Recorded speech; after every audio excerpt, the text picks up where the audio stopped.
add Jimmy Butler to the deal. Right, but the only thing with the Lakers is it wouldn't make sense because you told Ty Lue, I'm only going to sign you to a 3-year deal because you're going to be coaching LeBron James. You gave Vogel a 3-year deal because you're expecting LeBron James to be able to be there for that 3 years. So it wouldn't make... Well, their whole offseason hadn't made sense. Nothing. So it would fall into what I thought of Rob Pelinka, the Rambis family, because that's their basketball brass. If they were to trade LeBron James, I woke up, I wouldn't be surprised at all based on the other things that I have seen, Nick. From a basketball standpoint, this would be a godsend for LeBron. From just a pure basketball, how many championships can he win? How long can LeBron maintain his prime? This is where I wanted LeBron to go last year in free agency. This is at least take a visit. At least take a visit. It was Philly, it was Houston, I didn't think it was plausible, but San Antonio were places that basketball-wise made the most sense. Aside from Kawhi Leonard and Kevin Durant, aside from those two guys, but Durant's not going to join LeBron, Joel Embiid's better than any of the other available free agents that LeBron could get to come join him in L.A. Joel Embiid, in my eyes, is better than Kyrie. He's better than Jimmy Butler. He's better than Kimba. He's better than Klay Thompson. So basketball-wise, for LeBron, it would be great. But I don't think this is even this much plausible because unless the Lakers would be willing to trade LeBron totally against his wishes. LeBron did not make a purely basketball decision. LeBron made a decision in keeping in mind the 4 people in the world the most important to him, his wife and his 3 kids. And LeBron has been a present and doting father.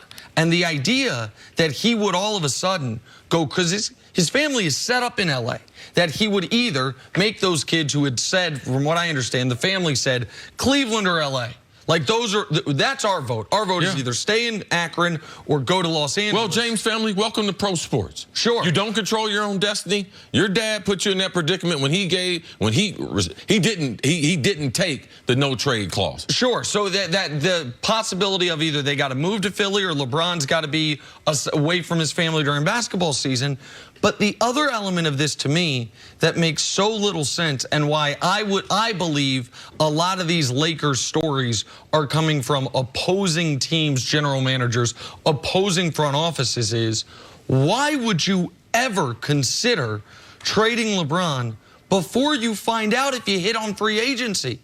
Before you find out if Kyrie or Kawhi is coming, before you find out if you can trade for Anthony Davis. Now, if you strike out on free agency. Now, that was my example I had last week. Is that when you talked about trading LeBron, you were talking about doing it in middle or late July. Yes. Once the free agent dust has settled.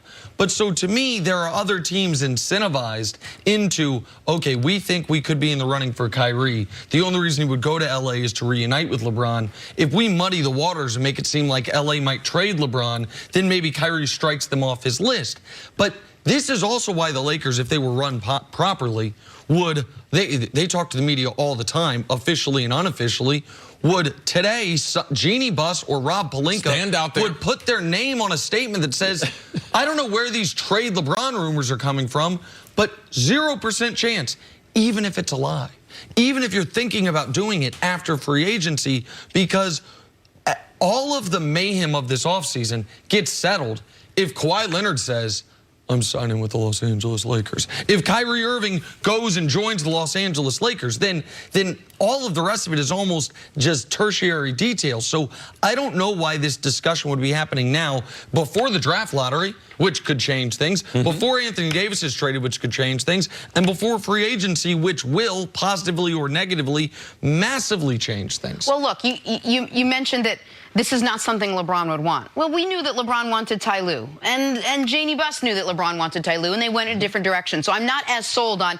well, if they did this, this is not exactly what LeBron would want. But what I want to know is... Real quick, before you move off that point, the reason I think that's relevant is they get killed for that Kobe contract, and rightfully so to a degree. But one of the positives of that Kobe contract was they maintained their reputation organizationally, that we treat great players better than anybody, that we have a level of respect for great players. And trading away the greatest player against his wishes would undercut a lot of that Lakers branding. Well, they lost their branding when Magic Johnson sitting in the doorstep of LeBron James. Like, he's their greatest Laker. All right? Now, forget what we think about LeBron as a basketball player. The Lakers Nation has not embraced LeBron in this whole process since LeBron has been there. Less than a year, it's been awful. And the greatest Laker ever just walked out on LeBron without telling him. So trying to maintain their branding and everything, that's going to be hard to do. But they did sign Kobe to that contract, and they made the moves to sign someone like LeBron and someone else. So someone will have to let me know, well, what's the plan now? Else. Well, listen, with LeBron, at least they have some semblance, albeit a small one, semblance of an identity. Without LeBron, I just wonder who this team is and really, at this point, what direction they'd really be going in. Yeah, they're just the Lakers of 5 years before they got LeBron. All right, so they need LeBron in Los Angeles more than LeBron needs Los Angeles. And they had a plan, and while there's been a lot of, they've hit a lot of potholes and there have been a lot of bad headlines, the two biggest parts of the plan were clear up the cap space to sign LeBron, and then clear up the cap space to sign another star. They did part one. They are right now on the doorstep of finding out if they're going to succeed on part two. We know they have the cap space. Why you would divert from that plan? You're right there. Until you find out if that plan actually is an effective one, that one boggles my mind. But then again, I also wouldn't have the Rambi being my advisor. So maybe they just are doing things differently there. Take a break. Coming up, which team has the best chance of dethroning the Patriots in the AFC? We'll talk about that next on First Things First.